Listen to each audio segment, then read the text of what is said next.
triathlon champion. Dominik Kopecz goes on the inside in lane 2. We're not using 1. What kind of form do we have from the Olympic champion, the European champion, the world indoor champion? Lamont Jacobs has had a very, very quiet season. There's nothing quiet about this superstar. He's promised us 3 gold medals with 3 of the best times ever seen. 2 races away from delivering on the first instalment of his promise. This man carries the hope of the African nation of Kenya. Ferdinand Omanyala looks like a cruiserweight boxer, but I'll tell you what, he can't half sprint. Commonwealth champion, African champion, bidding for a place in the final. Abdul Hakim Sani Brown got a brilliant start in the heats, made the semis in London in 17, in Doha in 19, and he was in the final 12 months ago in Eugene. Speaking of Eugene Amodadze, breakthrough season, 9.93, and he beat Omanyala in Austria towards the very end of July. Said he's delighted to make the semis. Can he go one better? Rohan Watson, the national champion, he has metaphorically come out of nowhere, reducing his PB from 10.41 to 9.91. And it's Itsikiri, 3rd in the heats yesterday, 3 times a national champion, Olympic semi-finalist from 2 years ago. Dan O'Brien, let's bring you in quickly. I have absolutely no idea who's going to win this men's 100 metres tonight, let alone who's going to make the final. This is one of the most exciting years we've ever had for men's sprinting. There's not enough lanes, Rob, for all the great athletes that we're going to want to put into the final. Somebody's going to be left out. Men's sprinting. Kopecz, Jacobs, Lyles, Omanyala, Sani Brown, Amodadze, Watson, Itsikiri. First of 3 semi-finals, only the first 2 Omanyala guaranteed a place. The Olympic champion goes in 2. Itsikiri, one of the world's all-time great 200-metre runners. Lyles goes in 4, guaranteed a place. The Olympic champion goes in 2. Itsikiri goes in 5. This is anybody's. What marker can Lyles lay down here ahead of what he believes will be a golden end to the night? They're cleanly away. Good start from Omanyala. We still haven't seen Lyles coming into his running. It could be a blanket finish. Now comes Lyles. Lyles and Sani Brown. Brilliant running by both of them. Now we see the fire in the belly of the would-be king. That was superb from Noah Lyles. 9.87. That was a fantastic victory, and don't worry, that graphic's wrong. It is Sani Brown in second, a tenth further behind, 9.97. Omanyala is going to have to wait and see, Dan O'Brien. Well, Noah Lyles has run faster this season, but I don't think he's looked as impressive as he did right there in that semifinal. He got a really good start. Not a great start. He wasn't in the lead 20 meters in, but because he had made connection and he was with everybody, and you can see he was pumping his fist 20 meters out. He knew that he made a great connection. Good start up into upright running and then into his top speed. Oh, it's going to be tough to match his top speed in the final, but what a confidence builder for Noah Lyles. Look at that high knee lift, Dan. Just analyse that for us, if you will, with your huge pedigree in world-class sprinting. He's poetry in motion. Well, when coaches and athletes talk about execution and following a race plan, Noah Lyles followed the race plan. He executed beautifully. And when you do it right, Rob, it's easy. Running looks easy. It feels easy. He was in the groove. If he can find it in the finals, he's going to be tough to beat. And boy, oh boy, is the American star pumped for this evening. These are the balmy nights on which he assures us he thrives. So, Ferdinand Omanyala and Eugene Amodadze are in the queue room. They'll have to wait and see if 10.01 and 10.03 is good enough. We got the answer to our first question. The European champion, world indoor champion and Olympic champion, Lamont Jacobs, has just had far too many problems this season, and it isn't really a surprise that he will not be in the final. But he runs his fastest time of the season, 10.05. He came here, and you couldn't ask for anything more. He just hasn't raced enough, but 10.05, fantastic run for him. Lyles and Sarnie Brown with a PB inside 10 seconds. It's not the time though with Lyles, it's the manner in which he did it. Wow. If you were thinking about going out tonight, may I ask you not to. Hopefully that first semi-final will have whetted your appetite for the battle and the drama to come. So, one potential African medalist might be in the final. Omanyala with 10.01, we'll have to wait and see. Akani Simbine, a lot of neutrals will be desperate to see this guy win a global medal. There's Zarnell Hughes of Great Britain. He's the fastest man in the world this year. Qualified for the Olympic final 2 years ago and produced a false start, but he's a different athlete as the times he's produced have borne testament. 9.83 to break Linford Christie's national record. 19.73 to break John Regis's national record over the 200 metres. European silver medalist, semi-finals last year, but he's a different athlete. Very sensible from Amo Dadzi. He's keeping loose, he's keeping flexible, because he might have to run the final later on this evening. We will see. Riem Ford, second in Heat 1, behind Zarnell Hughes. He was second in the Jamaican National Championship final with 9.96, so it shows you that he can produce his lifetime best under massive pressure. And it doesn't come much more pressurised than trying to make the Jamaican team for a world sprint tilt at a medal. Okay. What a brilliant couple of days the Japanese are having. Let's see whether Hanagita can take inspiration from Sarnie Brown's exploits in the first of the semi-finals. PB in the Asian Championship final. Next to him, Sei Ogunlewe of Nigeria, twice a national champion. He was third in Heat 1.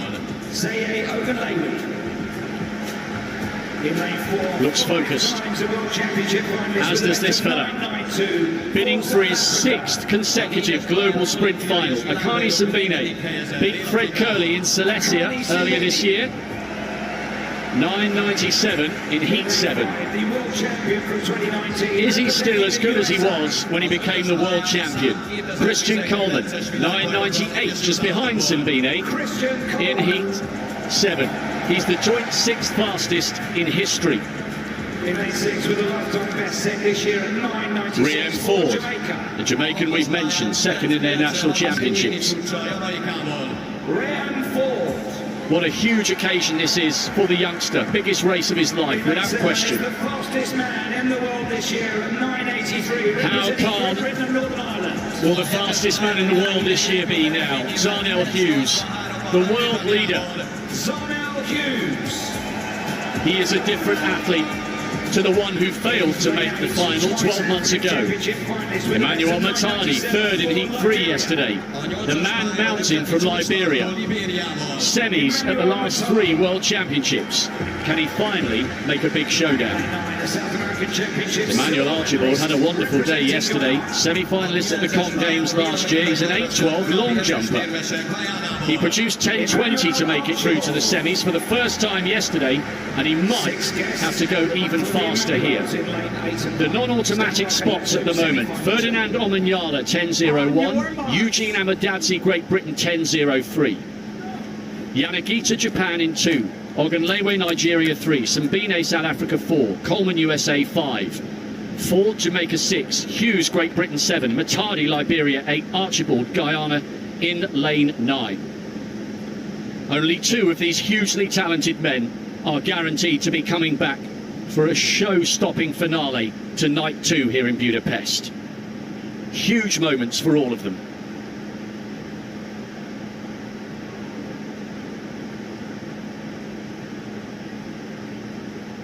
Set. Oh. And as if the nerves weren't jangling enough already, Zarnell Hughes, like a coiled spring there, Dan O'Brien. He's run, well, he's jogged 60 metres down the track, quite within his rights to take his time and move his way back up. And it could be, judging by that, it's Akani Simbine, and that would be a disaster for the hugely likeable, very popular South African. That would be a massive shame and a massive shock, because he's made the last 5 global finals, so he's been in these semi-final situations before and always delivered. Well, he's run one of the fastest times in the world, but I'll tell you, I think Zharnel Hughes is glad that this one got called back, because I don't think he got a great reaction. He certainly didn't get the reaction that Christian Coleman did. Coleman and Akani Simbine, they were real quick in the middle of the track. Digital readouts. Now, the little picture we were watching there showed Simbine. Depending on which side you were looking at it from, he was third from the right-hand side, and to the naked eye, you couldn't detect that. Let's have another look. He's third from the top. Oof. That is marginal. False start charge, lane 4. Now, there are rules this year that you can choose to run under protest. Amani Lansico did that this morning and was subsequently disqualified, despite taking the 3rd automatic spot for the women's semi-finals. She ran under protest, qualified, and was then retrospectively disqualified. And Akani Simbine has gone over to have a look.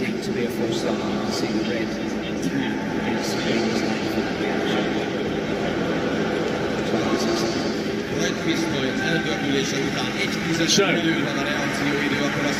Akani Simbine, is he running under protest? No, he's not. And that is a huge, huge shame. Well, Rob, the athlete has the right to look at the false start. The athlete has the right to see the reaction time. He went over. He got to see it in slow motion just like we did. He didn't protest it, and he's sitting off to the side. Right, lane 4 is empty. Yana Gita in 2, Ogunlewe in 3, Coleman in 5, Ford in 6, Hughes in 7, Matadi 8, Archibald in lane 9. 2 of these men are coming back for the final. And if they weren't nervous at the first time of asking, my goodness me, they will be now. Perhaps that's the key trio in 5, 6 and 7. We're about to find out.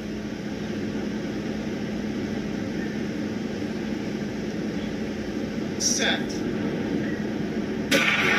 This time they're away, and it's a great start from Coleman. We know he always gets out hard. Who's going to come through and join him? Coleman's running really well.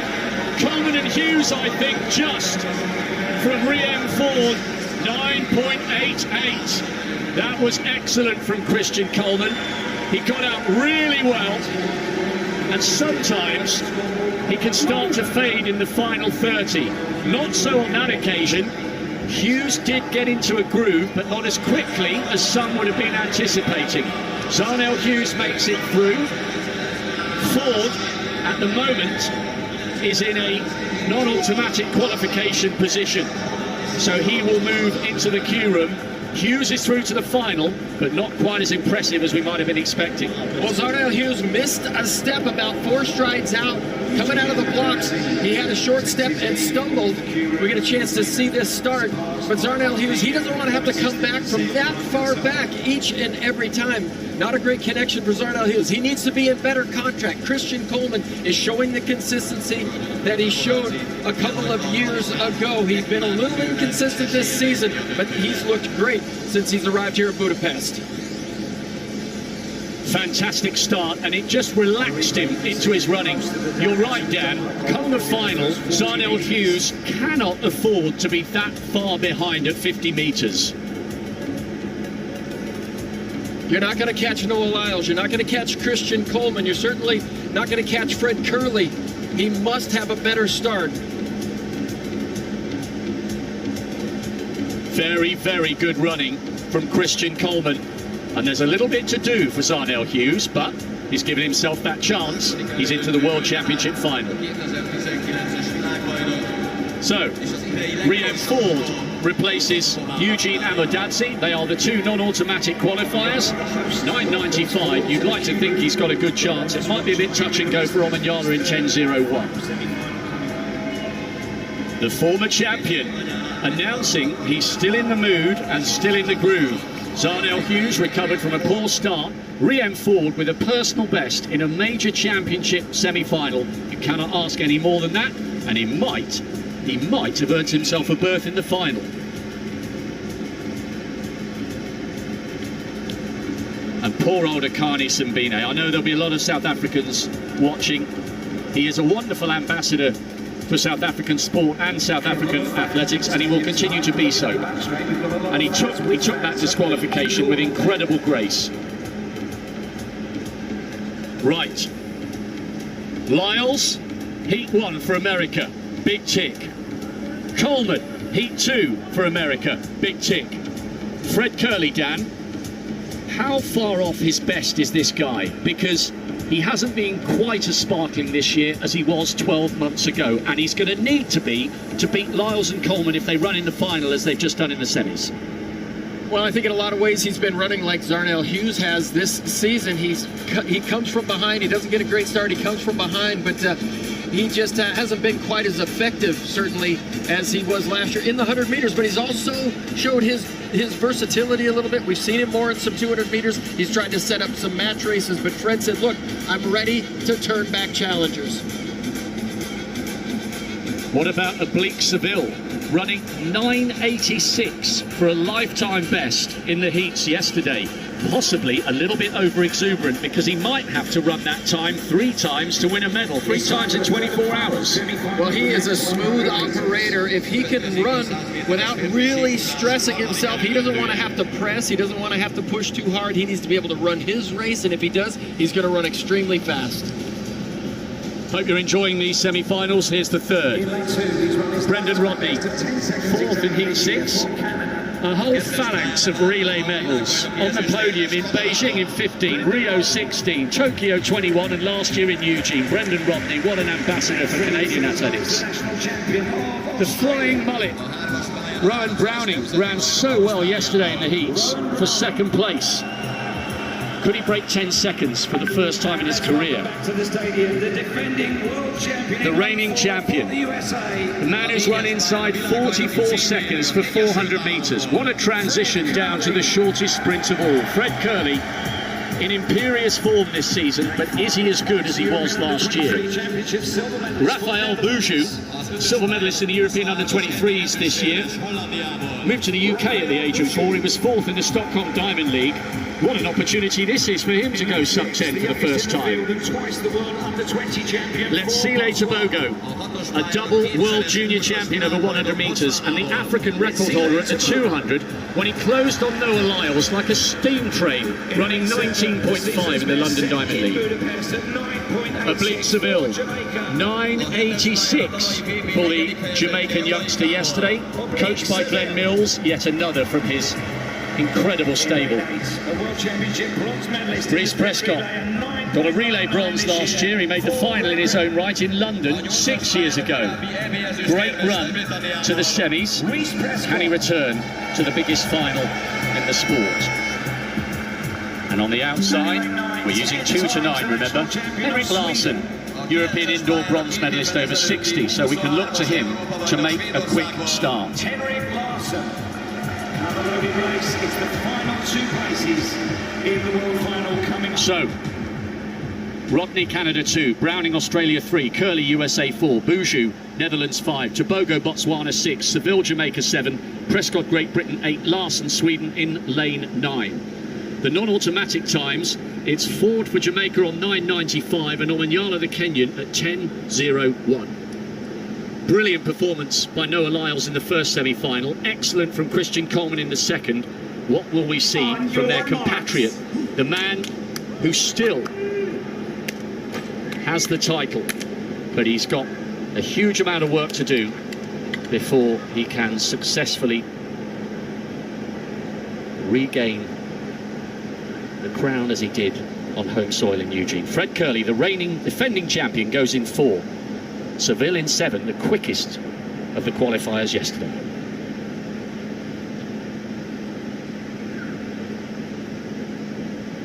set.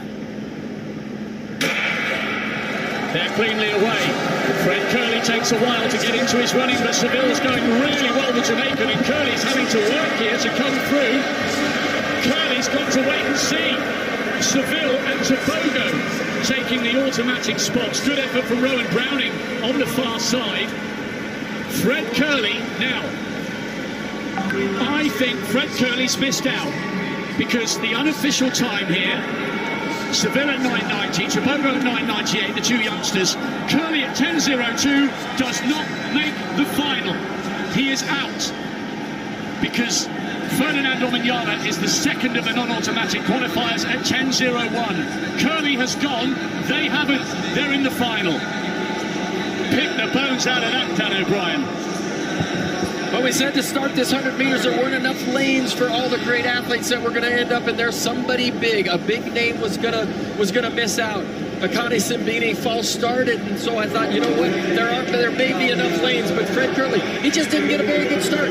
He really he tried to push too much from a power position. He wants to get out of here, and they want him to go through the mix zone. He wants to go out the way that he came in. But that is just a shock. You figure Fred Curley would be in the final, but Oblique Seville, the smooth operator, he was just never under any stress. He was able to run his race, made it look absolutely easy. We've lost the reigning world champion. We've lost the reigning Olympic champion. But a whole host of other wonderful athletes will be in the final. We promised you drama, and it's already delivered. You can't take your eyes off this World Championship for 1 single second.